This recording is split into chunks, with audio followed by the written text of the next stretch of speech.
a social worker for 33 years, mostly in the Houston area, working with catastrophic injuries, primarily neuro rehab in the community, but I've also worked in acute care, in subacute care, the whole gamut of working with neuro rehab and bringing patients back to the community. We there's always this high need for caregiving groups. The difficulty is a lot of times the caregivers feel very isolated, or they have feelings of feeling guilty or angry or depressed or overwhelmed, anxious, all of those things that caregiving consumes them about. They have this sense of responsibility. But what we know about success with caregiving is when you take care of yourself. And part of that way is feeling connected, not being isolated, feeling connected, having an outlet to be able to express what you're doing, being able to connect with people who understand, who can provide maybe some resources for you, being able to provide advice for you, and just be that support, being able to vent your frustration. It's hard to express when you feel guilty. And so a caregiver support group is one of those ways to connect everyone with people who get it. They get it, and they're not going to have judgment. You know, they're not going to have all this judgment about, I'm just happy, he's alive, and you should be too, or something like that, or families and friends sometimes have the best intentions, but they come and visit and then they give you advice like, why aren't you doing it this way? Or why, my friend told me that they were doing caregiving for their mom and their mom is already walking now. How come dad isn't? Or whatever. And so this is a caregiver support group is no judgment, all empathy and understanding and feeding off each other on their experience, their learned, use of things.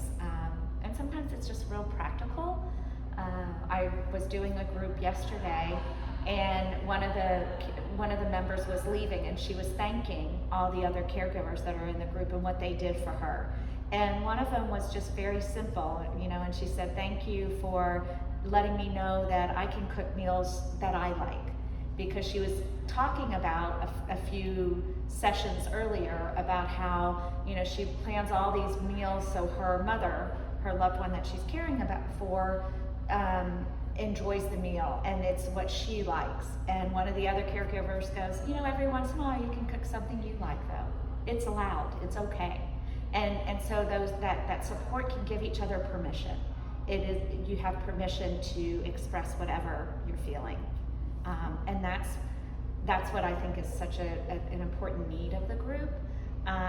The difficulty is access, having access to the group.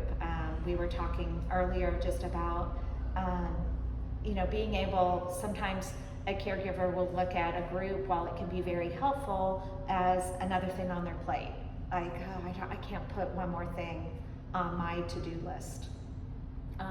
And so that, or if I go out to a in-person support group, that means I have to find someone to provide care for my loved one. I'll need to find transportation. I may need to pay them, and that's money that I could pay, supplies for him or medication or whatever.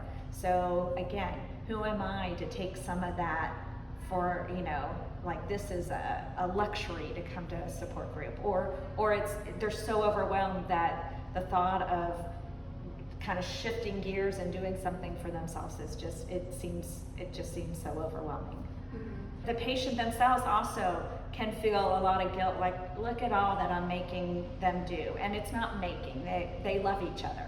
And I always talk about if the roles were reversed, if your wife was who was injured instead of you, would you care for her? And they're like, yeah, absolutely. Well, it just happens to be this way right now, and she's caring for you, or you have been her mother for so long, of course she's going to, she wants to take care of you. You would do the same for your daughter, or whatever the relationship is. That's the other, is empowering the caregiver, and I think a caregiver support group can do that, is empowering them to say, it is okay to say no, it is okay to set some boundaries, It is okay to ask for help. It is okay to not know everything.